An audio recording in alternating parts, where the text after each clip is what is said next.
questions to each and every one of you. Thank you very much for taking your time today to spend with us to let us know a little bit about a little more about who you are.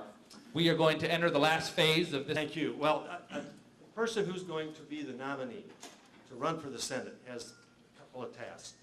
The first task is to win the election in the fall. Whichever one of us, I said 5 good people here, whichever one of us is that nominee. The last thing we want to do is have Evan Bayh resign because he saw the will of the people and have a Democrat take his place. Yeah. So that's the last thing. So let's support whoever wins, and I'll be there shoulder to shoulder with the winner. Secondly, they've got to go to Washington and stop the assault on our freedoms, stop this massive health care plan, stop this deficit spending, stop going into debt. It's never wrong to say no to a bad idea.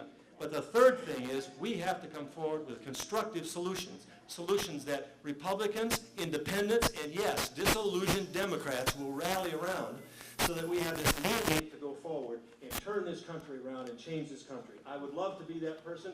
You make the choice. Thank you, Mr. Vogt. In the United States Senate, which I hope to do, and I wish to have your vote on May 4th. There is going to have to be a very long dialogue that I want to begin happening in March 2010. And when you see that invitation, I hope that you all find the time to come and be with me as I share throughout the state. Thank you. Thank you, Mr. Hostman. Well, first of all, I want to say thank you as well. Thank you to you for coming out this morning. It's a beautiful day outside. You could be so many other places.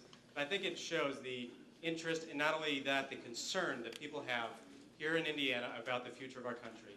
I want to say that I am 100% pro-life. I have a strong pro-life voting record.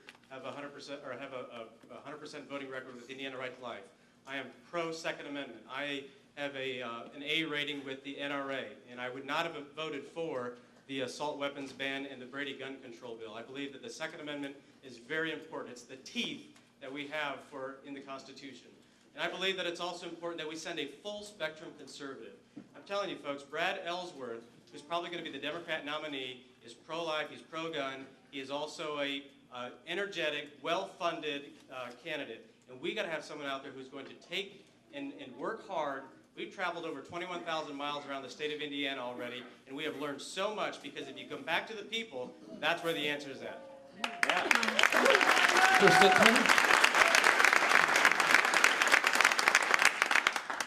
Mr. Boehne. Friends, thank you for coming out this morning and listening to 5 guys. You know, the time has come. And this is not a time for a wannabe politician who wishes only to have you call him senator and to pad his resume. And this is not a time for a politician who will simply do what the party tells him to do. And this is not a time for a politician who stated that he won't read the bills. In fact, when he was there before in Congress, he didn't read the bills because that's just how it is. They're too long and there's just too many of them.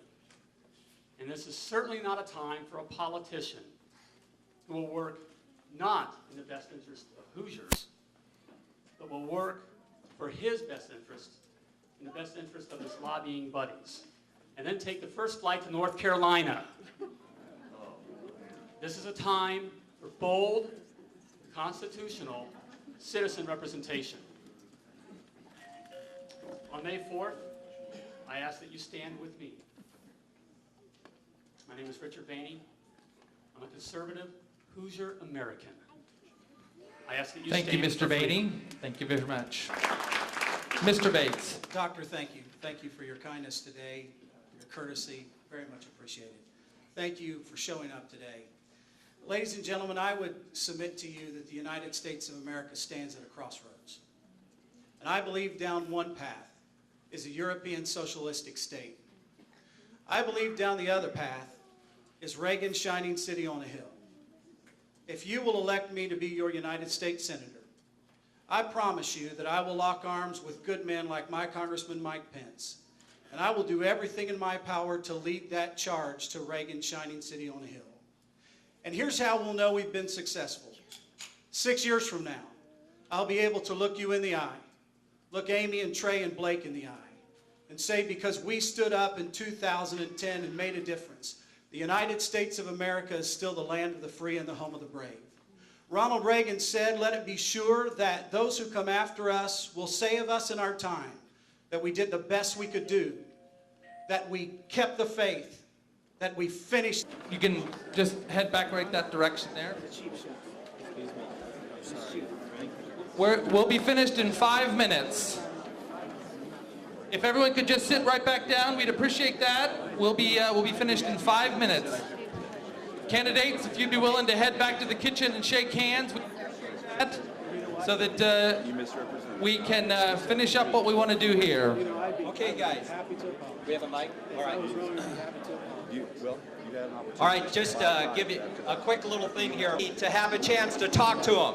This is our chance to have a chance to talk with them one-on-one. Get a chance to eat during this wrap-up time here, that what we got going. Now, I want to please thank them for the effort that they have done here.